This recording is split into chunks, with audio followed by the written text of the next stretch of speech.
Hey, it's Mike Hambright with FlipNerd.com. Welcome back for another exciting expert interview where I interview awesome guests, successful real estate investors in our industry to help you learn and inspire you a bit.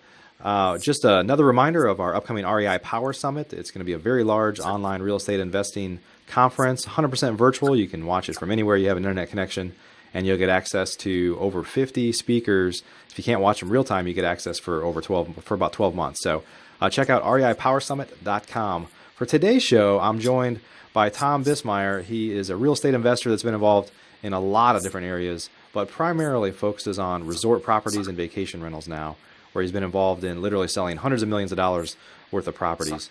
Tom is a partner and co-founder of iTrip.net, and we haven't talked about vacation rentals before and kind of the associated opportunities with that. So it's an interesting space, especially considering kind of the baby boomer phenomena that's going on and things like that. So it's a really interesting space that you might not have considered before. Tom's going to tell us all about vacation rental properties and some of the opportunities associated in that space.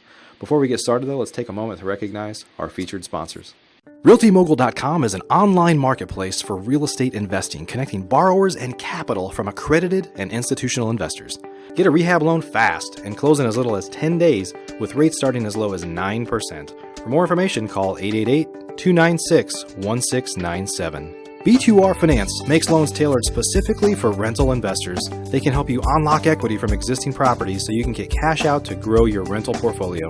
That's huge and opens up lots of opportunities previously not available to rental investors.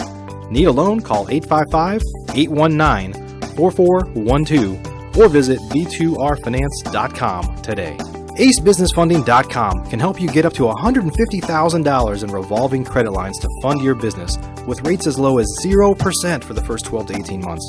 Use the funds for startup costs, marketing, inventory, or almost anything your business needs. If you can't get funding, you don't pay a dime.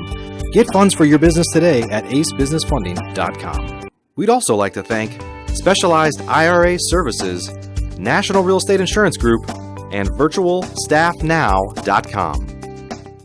Please note, the views and opinions expressed by the individuals in this program do not necessarily reflect those of FlipNerd.com or any of its partners, advertisers, or affiliates. Please consult professionals before making any investment or tax decisions, as real estate investing can be risky. Hey, Tom, welcome to the show. Hey, Mike, thanks for having me here today. Yeah, glad you're on. Appreciate you being with us today and taking your time with us. This is an interesting space. You know, one of the reasons I do this show is that most people, you know, in the single family house space would consider me an expert, having bought hundreds of houses and stuff like that. But I never really feel like an expert in many things, maybe a very narrow niche considering how many ways there are to make money in real estate, which you know. But we've never talked about this topic before, so I'm excited to learn about it. And I'm actually about to leave on a vacation, and I'm always thinking about all these nice places that we see. It's like, how could we buy one of these and maybe have somebody pay it off for us over the next 10 years until we could spend a lot more time there. So anyway, it's going to be an interesting discussion today. Well, it's really good to be here. It's kind of interesting, Mike. My background, just real quick for your audience. I've got a bachelor's and master's in finance, and I actually bought my first piece of property back in the early to mid 80s. It was a duplex, and it really just was to serve my own needs and to quit paying the man, a rental check. And so that's kind of how I got started. But I've been very fortunate to have been involved in just about every kind of facet of real estate out there. And when I really started, I know you've had many shows on all that, so we'll just kind of jump right into the vacation rental space. One of the things I learned early on is if you can rent something in a shorter cycle, meaning like on a weekly basis versus an annual basis, assuming you have a long enough season, typically you can actually generate much greater revenue. And being a finance guy, I've always kind of looked at the ROI on a property. Yeah. If you look at, I guess if you consider like a hotel, I mean, if you're paying $200 a night at a hotel, that's $6,000 a month, and you would never pay $6,000 a month to live there on an ongoing basis. So yeah, that makes a lot of sense.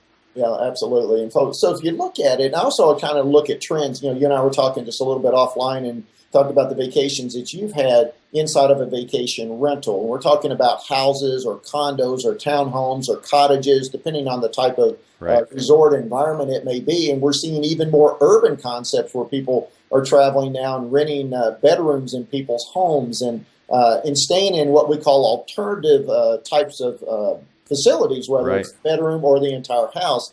And you know what's interesting, and I'm sure if you and I had a long dialogue on this, we'd get into the nitty-gritty details, but it is a much richer experience being in a home environment. Next thing you know, you've got grandma and grandpa spending more time with the son-in-law or daughter-in-law, maybe over a cup of coffee at 6:30 in the morning, versus if you had two separate rooms in a hotel and the grandkids are in one spot and grandma and grandpa in another. Yeah, you're going to meet downstairs for breakfast. Yeah.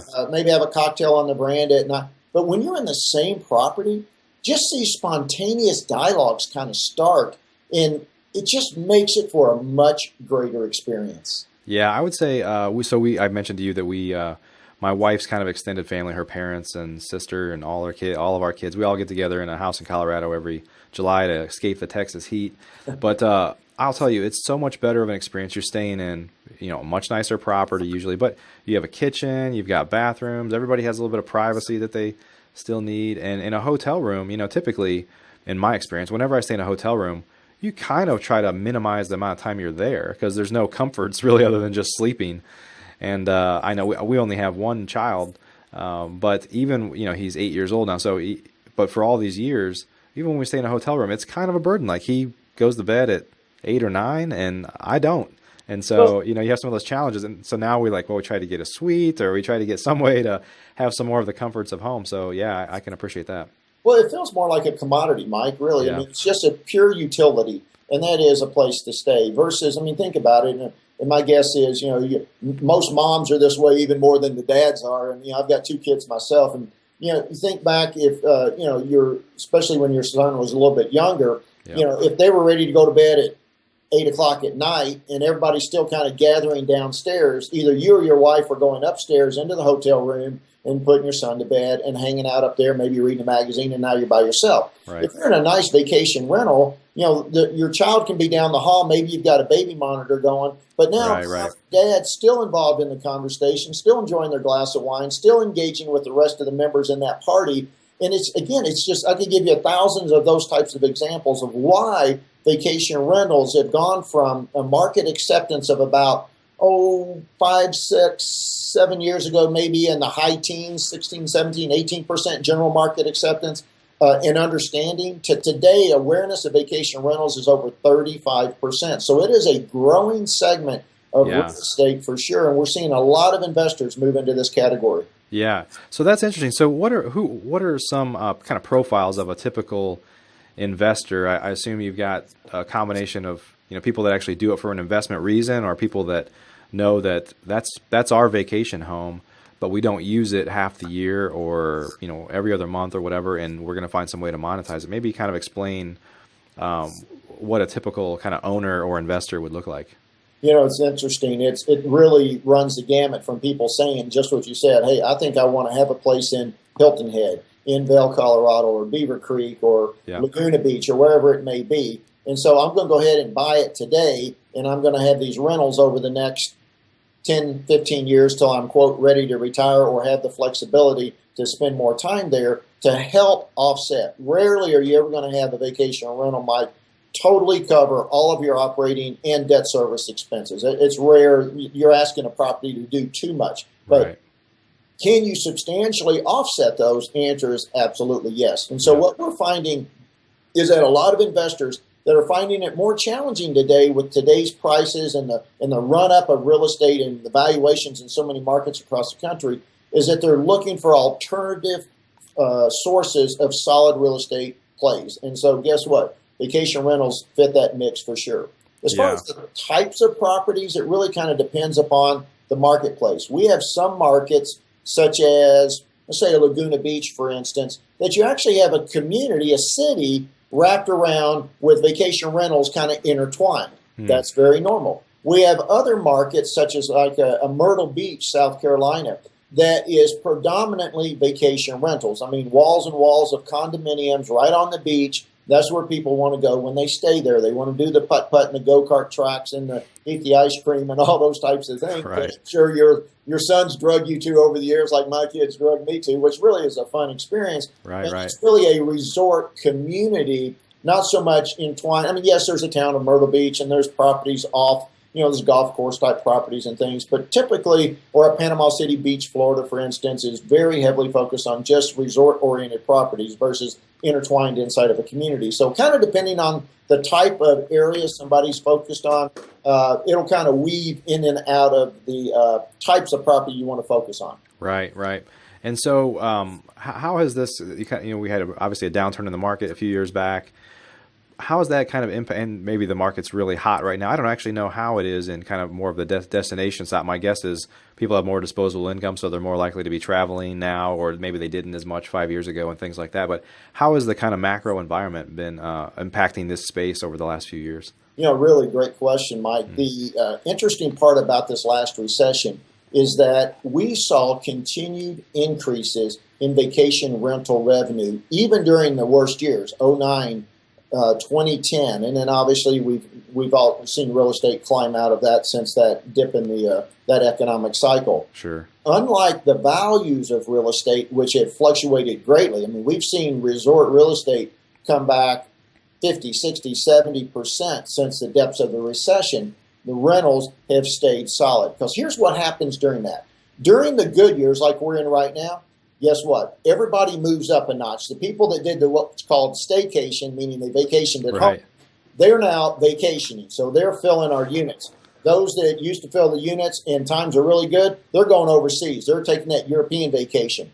During the depths of the recession, we saw the people cutting out on the $10,000 to $20,000 trips to Europe and pulled back, and they came into the vacation rentals. Those that used to be in that space that economically couldn't afford it, they pushed down back to the staycation model. Right. So the neat part about it is right in this middle strata where we focus on with these vacation rentals, there's always been an audience for that. There's always been a renter for that. So it's a very recession resistant, not recession proof, but recession resistant. And we've seen rental rates hold strong, even though we've seen wild fluctuations in the valuation of the actual asset itself. Okay.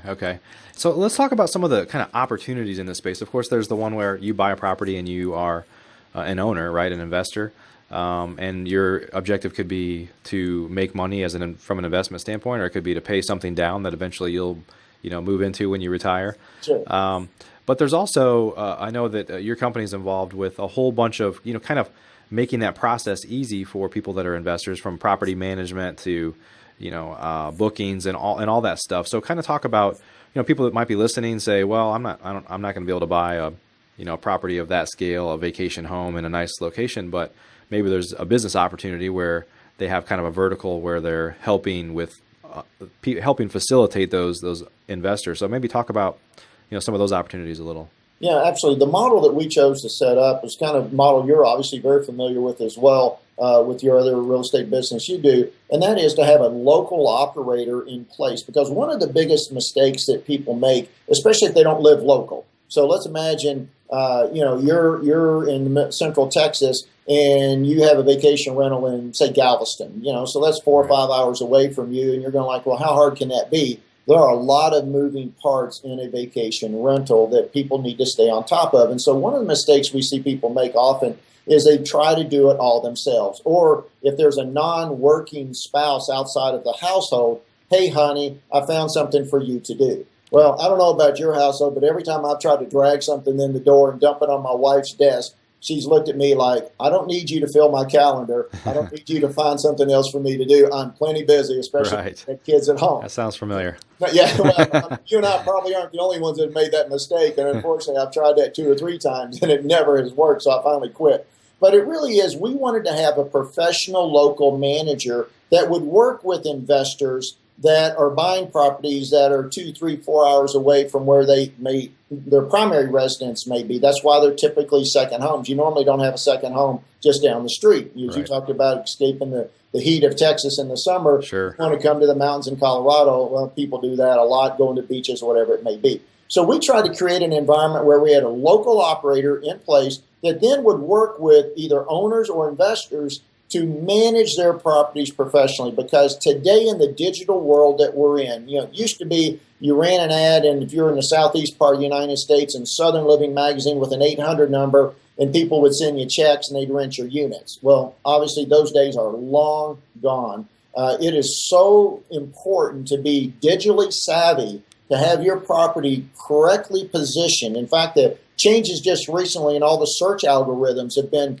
I mean, there's a whole science to just that, where they want you to be what's called an authoritative voice in your local space. And so the days of just having an ad or a pretty picture or a good listing or even a good domain name, those days are long gone if you want to drive the right type of traffic. So we built the software both from a digital marketing standpoint as well as from an operational standpoint. How are you interfacing with the cleaners? What about various services, whether it's an HVAC service or general maintenance like lawn service and all that? We have automated a lot of those processes. Getting people in and out of the properties. The days are long gone of showing up, meeting somebody, giving them a key, and saying, "Hey, here's your check-in." Because here's what happens: you're trying to get out of the office.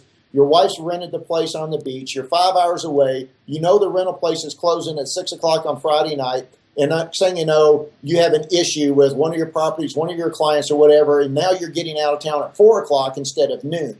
Well, now you're racing down there. How are we going to find the place? How are we going to get the key? Your rental manager's sitting there saying, well, do I leave it under the mat? Well, this may be a $500,000 asset or maybe $1 million asset. You don't want the key under the mat, right? All these dynamics. You and your wife got World War III going on for the first 2 hours because, you know, you were supposed to get out of the office at noon. She had the car packed, kids ready to go. And next thing you know, you're running late.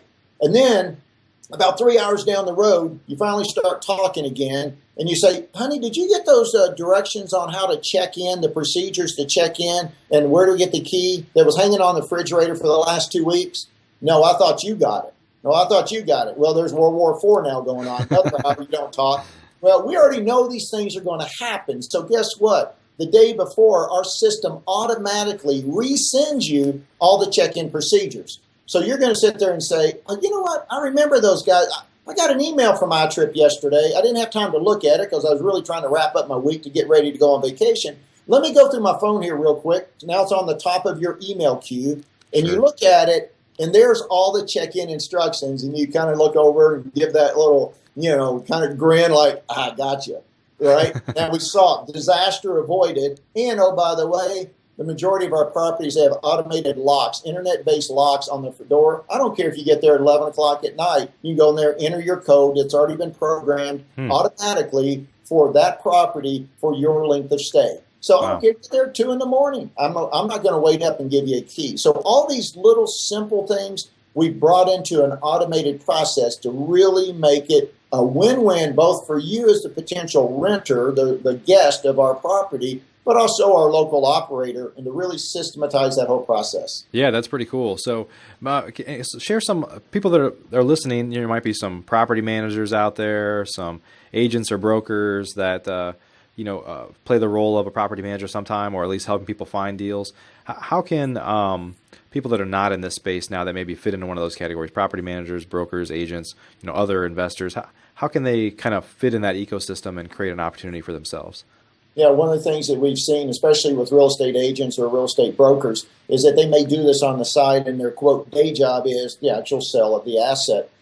So maybe they're managing 3, 4, 5 of these. I have just found anytime you're doing something, you're doing a full-time business in a part-time way, that's really not a really good fit, especially if you don't have any economies of scale. See, we have about 100 vacation destinations that we serve throughout North America, and, thousands of properties that are out there. So we've really systematized this and brought in these shared practices. But one of the things we found with that part-time type person, as you just described, whether it's an investor or an agent, a broker, is that by stepping into our platform, it systematizes an entire process of doing the vacation rentals instead of just doing it kind of in a one-off scenario. So maybe in kind of your world, think about if you were running your own cruise versus I jump in as a business guy and I'm just going to go buy one house and kind of fix it up. Now I got to go find an electrician. I got to go find a plumber. I got to, you have systematized that in your process in the business that you're involved in. Sure. You now show your people how to get those economies of scale. Exactly the same thing happens here on our side, on the vacation rental side. Okay. And so, yeah, and just to clarify, you have kind of a franchise model where you bring in local operators. In your experience, are those operators that come in, do they have a real estate background, or are they more of operations side, or what's typical there? It's really interesting that the biggest type that have joined us have been what I call displaced corporate professionals. You and I see it all the time about that person that's put in 20, 30 years corporate America. Now they're mid 50 years old. And they got a bullseye on their forehead. And next thing you know, they're downsized for a host of reasons, or they got the call, as I like to say. Right. And whether they took a package or whatever, they were moving out the door. Now they're looking to replace a professional level income. That's a lot of the types of individuals. As far as background goes, we run the gamut. We've got individuals that ran billion-dollar divisions of companies that had that exact scenario take place, now wanting their own business. We've had real estate professionals that have stepped in wanting to supplement their income, because the reason that real estate professionals join us, they realize real quickly they're in a transaction-oriented industry. They sell a property, they get paid. They get paid nothing until they sell the next property. Right. The vacation rental side can really smooth out that income so there's not this,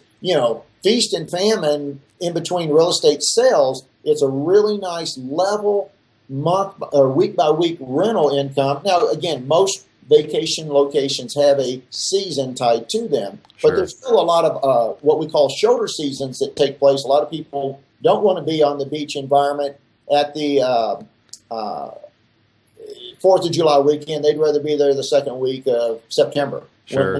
They're empty nesters. So, but yeah, we got all sorts of professionals that are buying our franchises on doing vacation rentals. Okay. And in terms of the markets that you and your franchisees serve, investors that have these properties, do you guys, is it typical that you're spending your time trying to find people that have these property types that are out there, or do you work with potential investors to say, I want to buy some properties in, this market, Panama City or whatever, that say, I want to buy some properties. Can you help me find that? How should we do this? How do we kind of partner together? How does that work? One of the things that's really nice about one of our little niches is that our operators, they focus on the vacation rental side. They're not trying to go out and sell real estate. So we go out and build very strong alliances inside the real estate community in our resort environments with brokers. Many times brokers will have us come in and speak to their entire agent base at their monthly sales meeting, explaining how our process works. We're real big on giving referrals, a fee back to those individuals, all totally disclosed, all run through their broker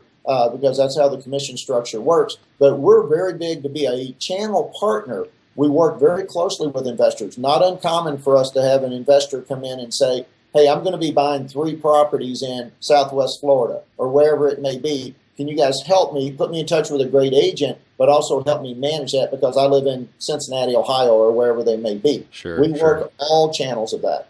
Sure. Awesome. Well, Tom, what are we missing here? What have we not discussed yet that could be an opportunity for somebody listening or that we haven't covered yet today? Well, one of the things, Mike, that I was taught early on in all of my training and formal training in finance is the word diversification.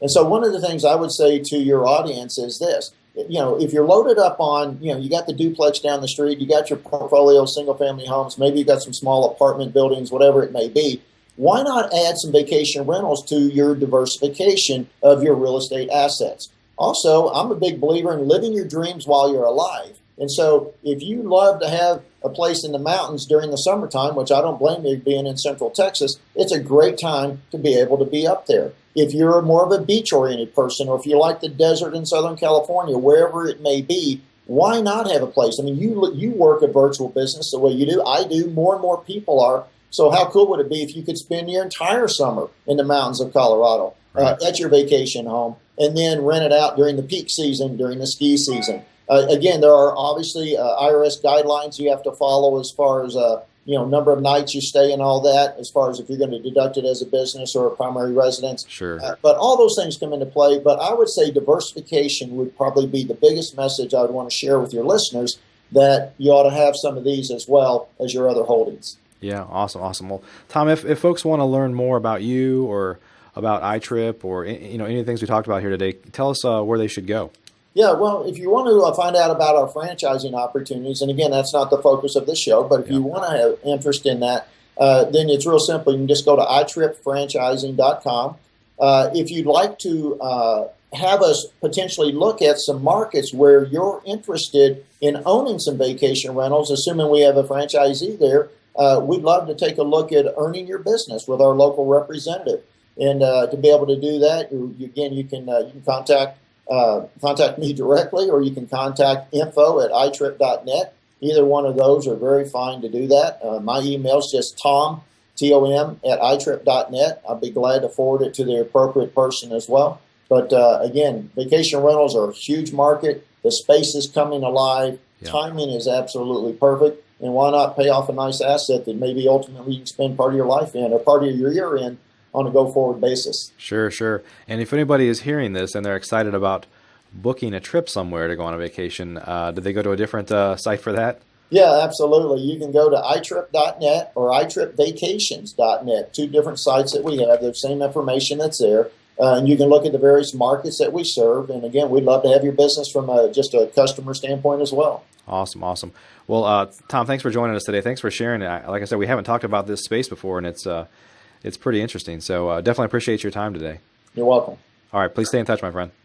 Are you a member of FlipNerd.com, the most robust real estate investing platform in existence, where you can find off-market wholesale deals and great vendors literally in your market? You can get access to advice from experts and learn about local clubs and events right in your backyard. If not, please visit FlipNerd.com and register for a free account. You can register in less than a minute. It's pretty much the coolest site that's ever existed in the real estate investing industry. So get on over to FlipNerd.com.